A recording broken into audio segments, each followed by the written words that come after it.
이거는 작게 봐서는 한국 주식의 불공평함을 줄이겠다 이런 취지인데, 근데 전체적으로 봤을 때 주식시장이 엉망진창이라는 것을 알 수 있거든요. 결국엔 그냥 이거 다 필요 없고 가세요 여러분.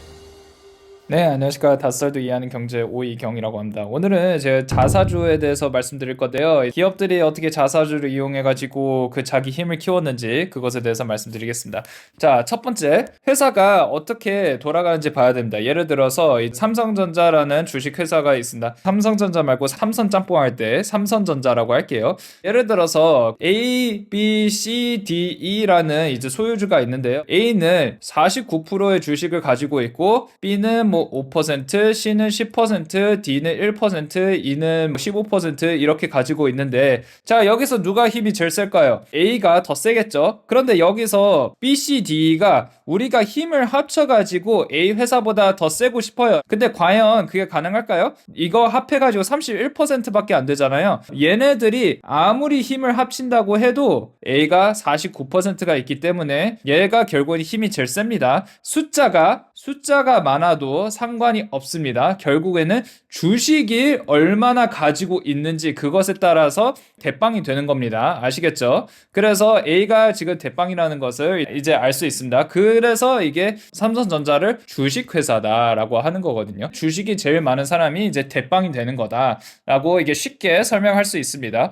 그래서 그러면 자사주라는 게 무엇이냐? 이제 삼성전자에서 현금이 필요해요. 예를 들어서 A라는 사람이 현금 필요하니까 우리 주식을 좀 팔자 해가지고 49%에서 지분이 40%가 됐죠. 나머지 9%는 시장에 있어가지고 이제 B, C, D, E가 탈 수 있는 거죠. 근데 이게 말씀드렸듯이 이게 40%가 돼가지고 나머지 9%는 이렇게 같지 않습니까? 근데 이거를 40%에서 다시 49%로 할래, 나 이거 다시 살래 라고 하는 거거든요. 그러니까 다시 산다는 게 뭐냐? 결국에는 자사주입니다. 자사주. 그래서 여기 특징이 뭐냐면요, A가 오더를 내리겠죠. 자사주로 다시 사자라고 하면 이 9%의 주식은 어떻게 되냐면요, 창고에 가둬가지고 아무것도 못합니다. 자사주, 이게 박스 안에 있는 그 9% 주식은 파워가 하나도 없어요. 투표권이 없고요, 결국 힘도 없어요. 그런데 이게 회사들이 이거를 이용해가지고 자기 힘을 키우는 방법이 있습니다. 그래서 그것에 대해서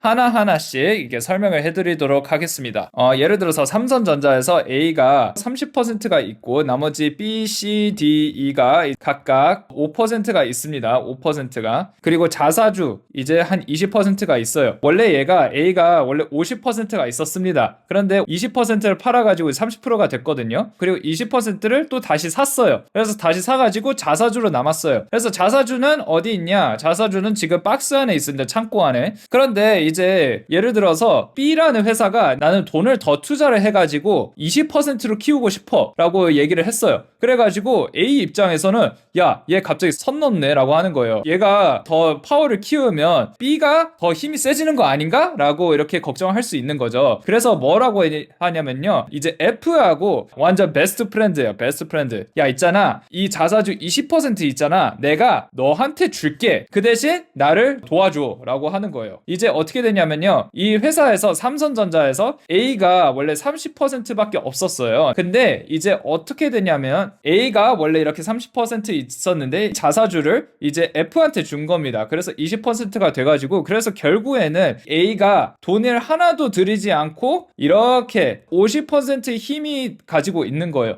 그래서 B가 아무리 선을 넘어서 뭐 이게 20%를 키운다고 해도 자기 힘을 유지를 할 수 있는 거죠. 제가 이거를 왜 설명하냐면요, 슈카월드라는 동영상을 봤는데요, 여기 국장하면서 이걸 몰라? K 자사주 마법이란 건 무엇인가? 라는 동영상을 잤는데요, 동영상이 되게 어려워요. 경제에 대해서 아무것도 모르는 사람은 이 동영상 보면 진짜 좀 너무 힘들겠다라고 했거든요. 그래서 이 동영상을 최대한 쉽게 설명해 드리는데 저작권 문제 때문에 이 동영상에 있는 내용을 전부 다 설명해 드릴 수 없는데, 제 동영상을 보고 이 동영상이 훨씬 더 쉽게 느껴질 거라고 저는 장담할 수 있습니다. 어쨌든 그 그 방법이 있고요. 또 한 가지 방법은 뭐냐면요, 인적 분할 마법이라고 있는데요. 예를 들어서 삼성전자가 A 회사하고 B 회사로 나누고 싶다고 했습니다. 오이경이 삼성전자의 30%를 소유하고 있습니다. 그러면 A하고 B로 나누면 오이경도 어떻게 보면 A도 30% 가지고 있고 B도 30% 있는데요. 근데 알고 보니까 이 자사주, 이 박스 안에 있는 자사주가 20%가 창고에서 놀고 있었는 겁니다. 그래가지고 이게 자연스럽게 이렇게 추가가 되는 거죠. 그래서 플러스 20%에서 플러스 20% 해가지고, 그래서 아무것도 안 했는데 오이경은 이제 A 회사의 50%를 소유하고 있고 B 회사의 50%를 자동적으로 이렇게 소유하게 되는 겁니다. 그래서 아무 노력 없이 이 A 회사하고 B 회사의 절반의 힘을 가지게 되는 거죠. 나는 가만히 있었는데 힘이 세졌다라고 이렇게 볼 수 있습니다. 실제로 태광이라는 회사가 있거든요. 태광이라는 회사가 뭐라고 얘기를 했냐면 자사주가 원래 3,185억 어치가 있었대요. 근데 이거를 교환권으로 바꾼다고 했는데 이게 메자닌이라고 하거든요. 메자닌? 교환채권인가? 교환채권? 이거를 메자닌으로 바꿔가지고 다른 사람 B한테 넘겨주려고 한 거예요.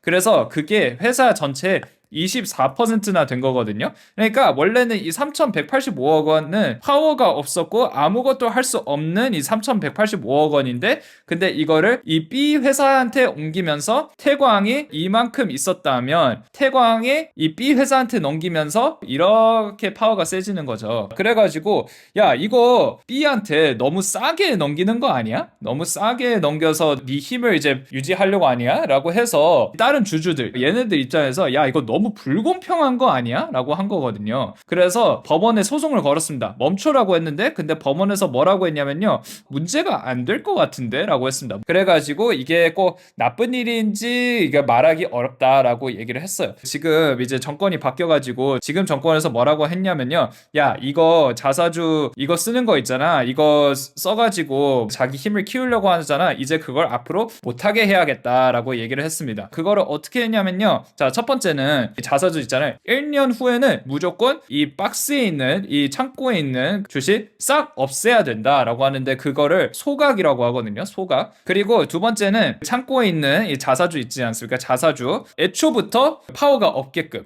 이거를 누가 가져도 투표를 못하게끔 이렇게 만들었습니다. 그냥 이거 자체를 못하게 하려고 하는 거죠. 그리고 이제 삼성전자가 이렇게 있어가지고 A 회사, B 회사로 이렇게 나눴는데, 원래 이제 자사주 이용해가지고 20%더 했잖아요. 이제 이거를 아예 못하게 했습니다. 자사주로 이렇게 못하게 했다라고 할 수 있고, 그리고 태광에서는 어떻게 보면 자기 친구 B한테 주면서 이렇게 하려고 했지 않습니까? 이것도 못하게 했습니다. 그래가지고 결국에는 자사주로 이게 편법 쓰는 거 아예 못하게 했거든요. 그래서 당연히 이제 회사들 입장에서는 이거 너무 빡센 거 아닌가, 이러면 우리가 할 수 있는 게 많이 없다라고 얘기를 했거든요. 그리고 규칙이 너무 많다라고 이렇게 얘기를 하는 거거든요. 그래서 저는 개인적으로 회사 입장에서도 이해가 돼요. 아니, 너는 어떻게 회사가 이렇게 불공평하게 하는데 어떻게 회사 편일 수도 있냐라고 하는데, 솔직히 회사가 이거를 뭐 자사주를 이용하고 하는 그 경우가 어떤 경우는 세금을 덜 내려고 하게끔 하려고 하거든요. 근데 우리나라에서 회사에서 세금을 너무 많이 떼요. 상속세도 있고 양도세, 그 취득세, 뭐 엄청나게 그 이중 세금을 떼거든요.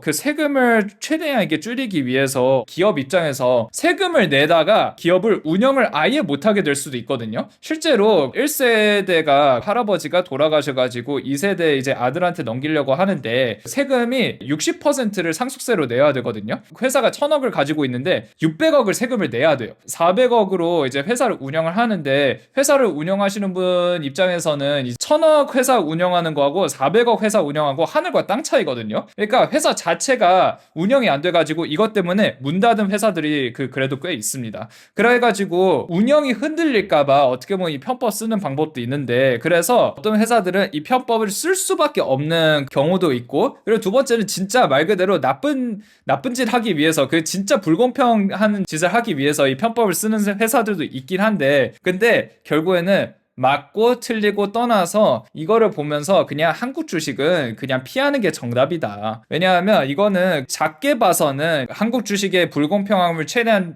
줄이겠다 이런 취지인데, 근데 전체적으로 봤을 때 무슨 뜻이냐면요, 그 주식 시장이 진짜 개판이라는 것을 엉망진창이라는 것을 알 수 있거든요. 결국엔 그냥 이거 다 필요 없고 미국 주식 하세요, 여러분. 이거 보면서 그냥 그러려니 하시고, 그러니까 한국 주식이 그래서 개판이구나, 그냥 미국 주식을 하면 되겠다라고 이렇게 설명할 수 있습니다. 결국에는 회사가 이렇게 규제가 많으면 물론 이제 불공평함은 없어지겠지만, 근데 더 부작용이 뭐냐면요, 커지기 더 어려워져요. 이렇게 커지기 더 어렵다 보니까 이런 회사들은, 좋은 회사들은 이제 외국에 나갈 수도 있고 하거든요. 진짜 규제가 정말 괜찮아가지고 이제 코스피가 뭐 5천까지 뭐 올라가고 뭐 이런 얘기도 있다고 하는데, 물론 그럴 수도 있겠죠. 정말 올바른 시장이 돼가지고 코스피가 엄청나게 막 강해지고 뭐 이렇게 할 수는 있겠죠. 하지만 그러려면 시간이 진짜 오래 걸립니다. 결국에는 그 시간에 그냥 미국 주식 하시는 게 답이다라고 이렇게 볼 수 있습니다. 자, 그래서 오늘도 시청해주셔서 감사드리고